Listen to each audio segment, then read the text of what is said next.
maybe I was extra sort of critical or uncomfortable with the film because I was being constantly distracted. And I mean constantly.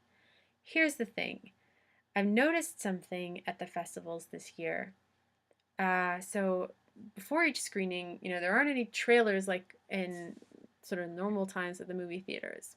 What they have instead are their sponsors, a nod to this sponsor, that sponsor. They do little like fun clips, a little thank you clip that they do every year for the volunteers. It's a different clip, thankfully, every year because after a while you keep seeing the same thing. You're like, oh my God. So there's that. And then they have their typical turn off your phones, don't disrupt people. And by the way, we have these infrared cameras to find other cameras and don't record and it's anti-piracy, blah, blah, blah. And when that sort of comes up on the screen, it's not a clip or anything. It's just this, card that kind of comes up on the screen. People were going grrr, grrr. It's like this thing, and everybody growls. And I'm not saying I know exactly what that's about. I mean, people do it, and then I think one person did, another person did, and suddenly everybody's doing it. But it was from the very first day that I noticed it. And so it must have, this trend either started before in other years, or it just started right away. Or I don't know, maybe it's even being imported from other festivals. I mean to look it up one day, but I feel like I might have stumbled upon why they do it today. Because those anti-piracy people, and again, I actually don't want to direct my anger at them, although I'm sort of going to seem like I'm directing it at them right now. They're just people doing their jobs. Like, this is what they're hired to do, and they're probably told at any cost, like, if something from this theater gets leaked, you will be, like, responsible. I don't know, whatever they're telling them, that, like, it's their absolute job to make sure nothing is being recorded at those screenings and ends up out there. Okay. But you can't do something to prevent piracy that's also going to affect a regular, like, paying person's experience. I mean, for me and for many of the people going to the film festivals, I mean, you're not just a fan of film, but you're a fan of the act or the event of going to the movies, being there in this sacred space of the movie theater. And it's frustrating enough with people nowadays in other theaters outside the festival times. People are so disrespectful and they're pulling out their phones and talking and answering, and the lights, you see a light there, you see a light there. No, it's supposed to be all dark and we're all supposed to be quiet and just watch the film. And the festivals is sort of the last place where that's still, like, everybody gets that. Everybody's aware of the fact that we are there for that film, and just no distractions, please and thank you. But apparently that doesn't matter if the fight to end piracy is involved. Like, that's apparently supposed to trump my experience of going to the film, because the people who were there to stop the piracy, they were like running in, going after somebody. I think they took somebody out. I don't know what was going on, but it's very distracting. They have these clinky things that jingle jangle as they're walking behind me.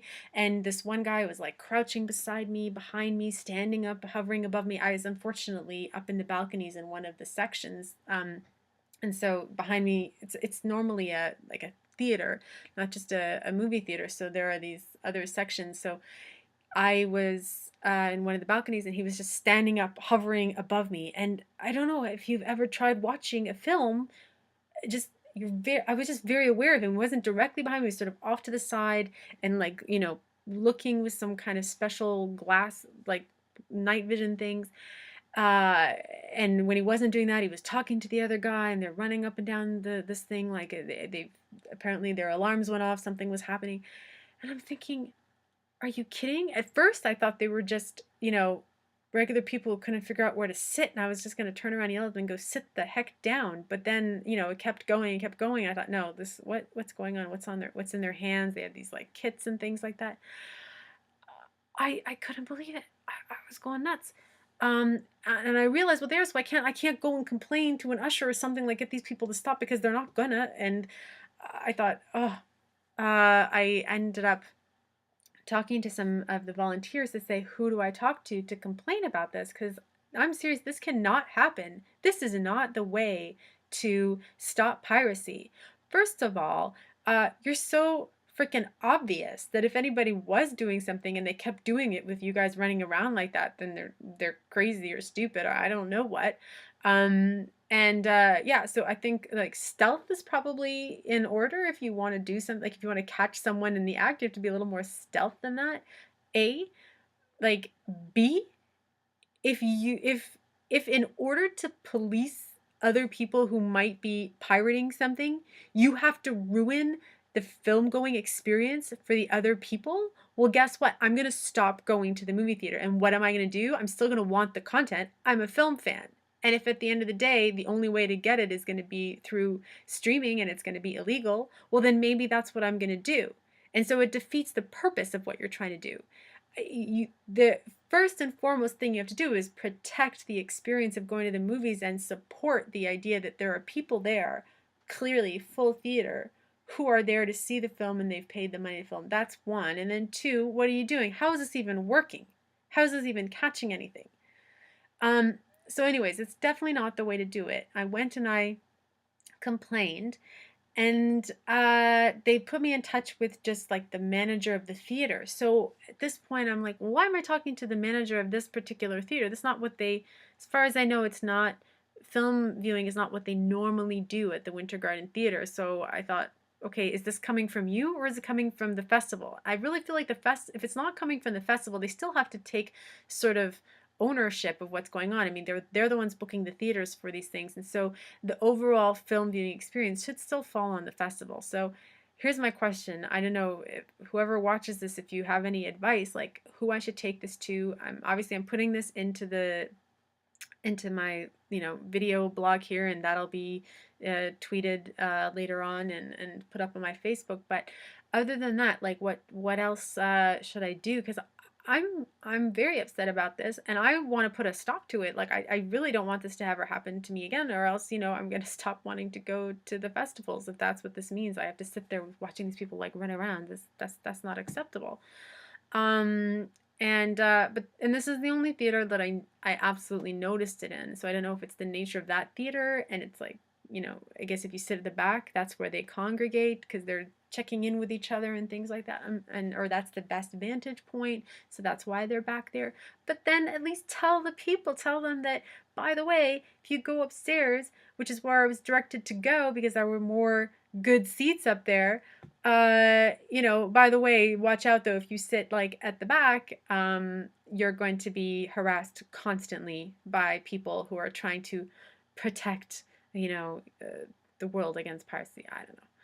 It's ridiculous. And so anyways, I complained and he took, my name and stuff, and I don't think much is going to be done of it. He said, oh, I'll talk to them. It's been a few days now since the festival started and they're supposed to be more discreet than that. They were like crossing right in front of people and blocking the screen.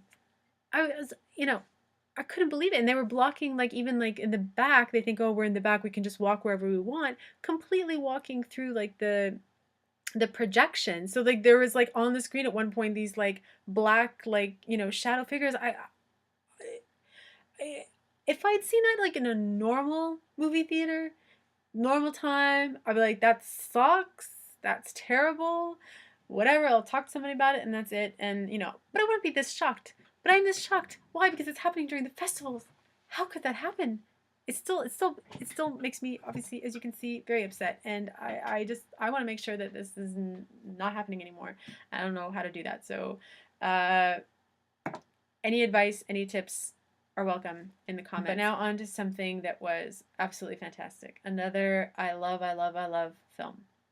I'm really excited because it's the first Bertrand Tavernier film that I've seen. And it's based off a graphic novel. It's very interesting to me that it's a political satire in France about a minister of foreign affairs and his sort of speech writer, and all the cabinet and how they work together. And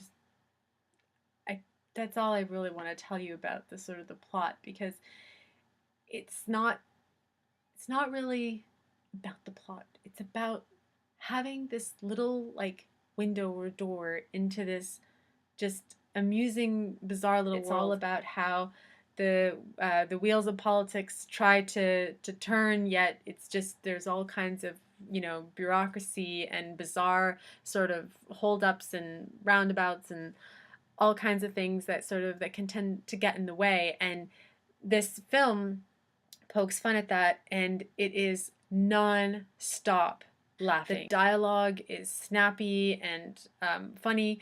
The one thing that irritated me, though, was that it was okay. There were subtitles, and not everybody in the theater spoke French. Obviously, I mean, we're in Toronto. It's it is a bilingual country, but not everybody is actually bilingual, and so they're reading the subtitles really quickly, and sometimes the subtitles are telling the joke before they're told. And so I'm like, there's pre-laughing for me, and I'm just, wait, what happened? Oh, and then I'm looking down and up just to make sure I'm not, then I don't want to be, I'm like so sort of spoiled on the jokes sometimes, and I was kind of irritated with that, but there's kind of nothing to be done about that. It's just one of those things that that can be irritating when you know the language, but you're in a venue where it's subtitled and majority of the people know the subtitled language. It's happened before in other films, but it was just really, really noticeable in this one because, like I said, it was like non-stop hilarious. The person who wrote it actually lived through it, so it is a realistic depiction of what it was like for him to be a speechwriter. He still works there. That was very surprising. That came up in the Q&A at the end because he was there, and he wrote the graphic novel first. And apparently the minister that he works for, that he depicts and kind of lampoons in the film, he still works for him, and apparently he finds it hilarious, which is great. I mean, wow, politicians that have a sense of humor about themselves. I mean, I don't know, there are a few here in Canada, I guess, that might have a sense of humor about themselves, but I feel like they don't really. Like, it's not fun. Wish they had more of a sense of humor about themselves. But anyway. So I love that, and I have 2 scheduled films for tomorrow, and we'll see if I can manage to get another full night's sleep of 8 hours and be able to catch another screening and sort of squeeze in a third one tomorrow. That would be really nice. Okay, thanks.